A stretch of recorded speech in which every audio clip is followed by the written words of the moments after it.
besoin fondamental recherché par tous et pour tous, surtout dans le contexte actuel. Après la caravane des jeunes pour la paix en 2013, l'Union fraternelle des croyants de Dori a reconduit l'initiative cette année.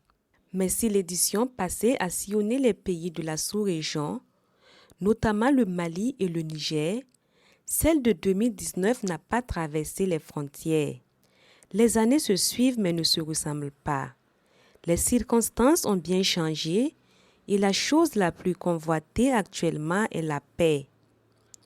Quand la paix peut changer ce monde, inspirer les générations et unir les populations, les jeunes des cellules d'Oudal-Djam, qui signifie École de la paix en Fulfondé, sous la houlette de l'Union fraternelle des croyants de Dori, ont parcouru les villes de Dori, Koupela, Koudougou, Bobo-Dioulasso et Ouagadougou, avec comme mission exprimer leur enchantement aux leaders religieux, coutumiers, politiques et administratifs pour que notre monde aille davantage vers la paix, la solidarité et la cohésion sociale. Lancée officiellement à Dori par le secrétaire général de la région du Sahel, la caravane est placée sous le thème « Rôle des jeunes dans la construction du vivre ensemble, la prévention de la radicalisation et la lutte contre l'extrémisme violent ».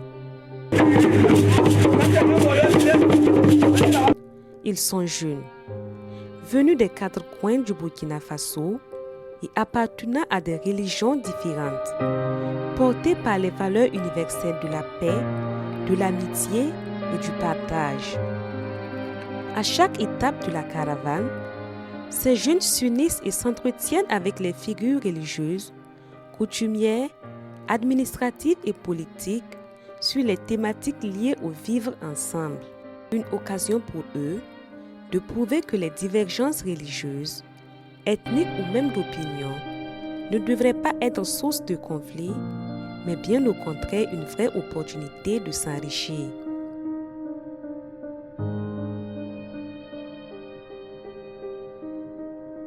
S'il n'y a pas de paix, personne ne grandira.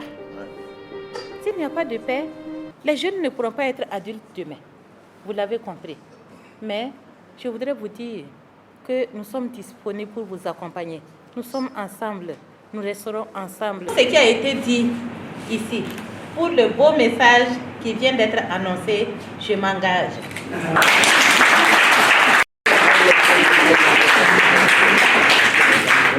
Si le Seigneur a accepté que nous soyons différents, il a toléré. Même si moi j'ai dit je suis musulman, moi je sais que moi j'ai la vraie religion. Moi chrétien, j'ai dit moi je suis chrétien et j'ai la vraie religion. Et c'est bien que chacun tienne à sa religion, chacun y croit. Mais si on y croit vraiment, on se rend compte que ça ne devrait pas nous opposer et nous favoriser, je ne sais pas moi, la haine, non. Voilà. Et cette caravane-là, c'est pour la paix. Voilà. C'est pour que ceux qui ne comprennent pas là, que nous devons vivre en paix là, que ces gens-là comprennent.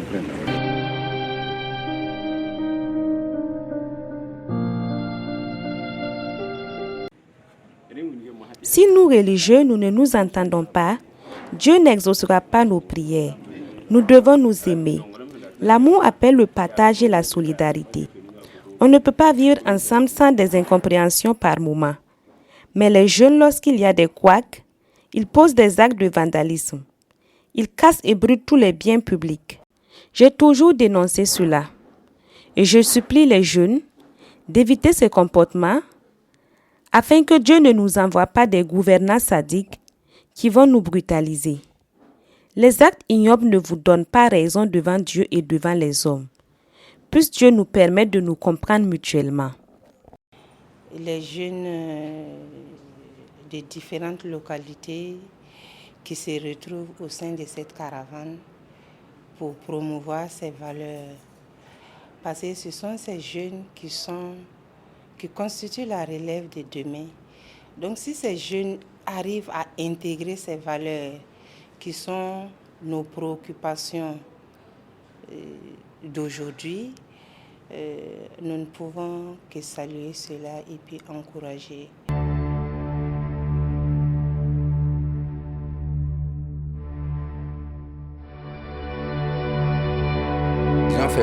persévérance. Parce que la première caravane datait de 2013. Et là, il y avait la paix.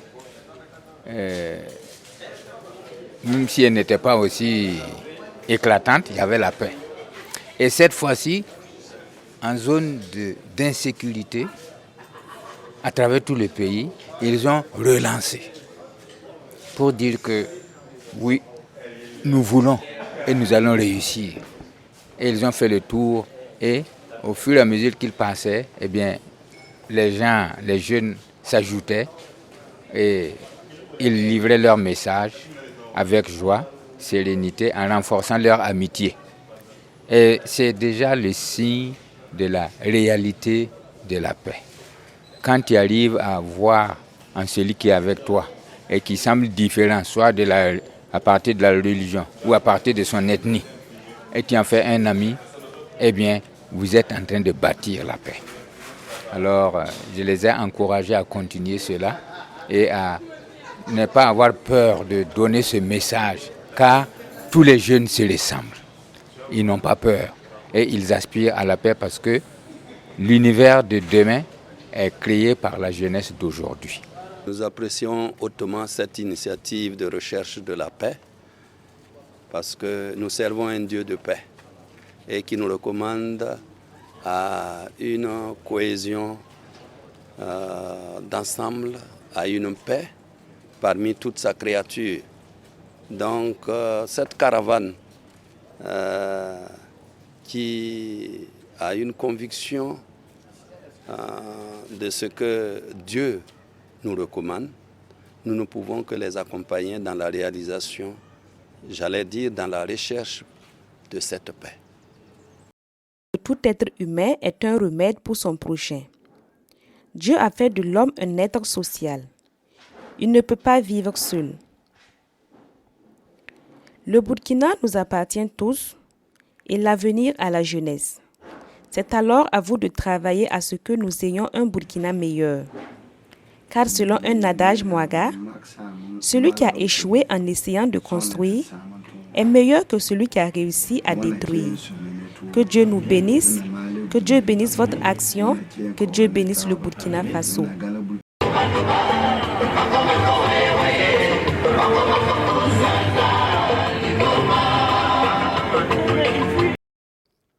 À Koudougou, la caravane a présenté une touche très particulière, celle de la prière commune. À la paroisse Notre-Dame de la Réconciliation, les caravaniers musulmans et protestants ont participé à la messe avec leurs frères catholiques. Présidé par l'évêque de Koudougou, qui a servi un cocktail d'homélie à base de versets du Coran et de la Bible, appelant à l'amour du prochain. C'était une messe spéciale et remplie d'émotions. Pour moi, c'est un pèlerinage que vous êtes en train d'effectuer. C'est une marche de foi, car vous croyez en Dieu et en l'homme. Vous croyez en Dieu qui aime tous les hommes sans distinction aucune. Et vous croyez en l'homme, en sa capacité de transcender son instinct animal pour accepter l'autre et l'aimer tel qu'il est. C'est une marche d'espérance que vous êtes en train de faire parce que vous espérez un changement en vous-même, j'espère. Vous voulez dire non à la violence, au mépris de la vie, non au mépris de Dieu. Car qui méprise son prochain méprise Dieu. Qui n'aime pas son prochain n'aime pas Dieu. L'amour de Dieu et l'amour du prochain sont inséparables. Le Coran dit, il est des hommes qui adoptent conjointement à Dieu des pères. Il les aime comme ils aiment Dieu. Mais ceux qui croient vouent à Dieu un amour plus grand. La sourate 35, le verset 15. Et méditant ce verset, Ibn Al-Farid, un mystique musulman, dit ceci. À mon tombe d'amour, je ne puis me soustraire. Un jour que j'ai trahi mes frères, et si par distraction la pensée me conduit vers un autre que toi, c'est une apostasie. Et Jésus, répondant à quelqu'un qui lui demandait quel est le plus grand commandement, dit: tu aimeras le Seigneur ton Dieu de tout ton cœur, de toute ton âme, de toute ta force. Et tu aimeras ton prochain comme toi-même.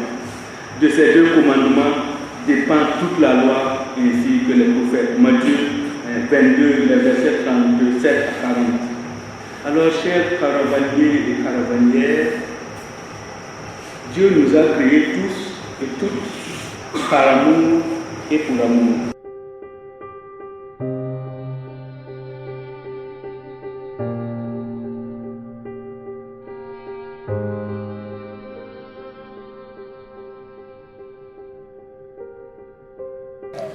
C'est toujours une joie et surtout aussi un réconfort de voir un groupe de jeunes qui se mobilisent pour vaincre, j'allais dire, la discorde et créer la paix, lutter pour instaurer des conditions de paix. Cela suppose qu'en eux-mêmes d'abord, ils ont travaillé à installer cette paix. C'est comme ça qu'ils peuvent aussi le rayonner donc, autour d'eux et la communiquer donc, aux autres. Nous pensons que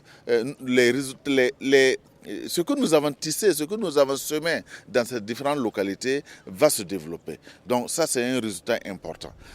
Un autre résultat, c'est à l'endroit des leaders. Vraiment, tous les leaders qu'on a rencontrés, que ce soit les leaders religieux, que ce soit les leaders traditionnels et coutumiers, que ce soit les leaders donc, communautaires, et tous ceux qu'on a rencontrés, on a senti que les gens étaient ébahis de ce que les jeunes sont engagés, en tout cas de leur engagement dans ce contexte actuel. Et pour nous, les conseils qu'ils nous ont donnés ont été de nombreux conseils intéressants qui vont forcément donc nous aider, en tout cas aider les caravaniers, chacun à son niveau, de faire un peu plus, de s'engager durablement pour que la paix soit une réalité et non un mot. Parce que comme le disait Madame la ministre, c'est un comportement personnel d'abord. Et si chacun de nous comprend qu'il est un maillon de la chaîne nationale et que lui, s'il ne fonctionne pas bien, naturellement, le noyau global, du moins la chaîne globale ne va pas fonctionner et qu'il doit s'engager fortement, c'est sûr que les choses vont marcher. Nous avons parcouru toutes les étapes qui étaient prévues. Nous avons pu rencontrer effectivement et les jeunes et les leaders et nous avons pu effectivement passer notre message qui est la déclaration qui a été lue partout où nous sommes passés. Et mieux, nous avons eu vraiment l'adhésion de tous les leaders que nous avons pu rencontrer qui ont accepté de s'engager en apposant leur signature sur notre déclaration pour nous dire qu'ils sont d'accord avec nous, pour nous dire qu'ils sont avec nous et qu'ils sont prêts eux aussi à œuvrer pour que nous puissions vivre toujours dans la paix. Le lieu pour moi de dire merci à M. Munich et à M. Aix-la-Chapelle qui nous ont cru et qui, pour une deuxième fois, nous ont accompagnés. Et cela nous a permis d'engager beaucoup de jeunes. Il y a énormément de jeunes qui ont été touchés.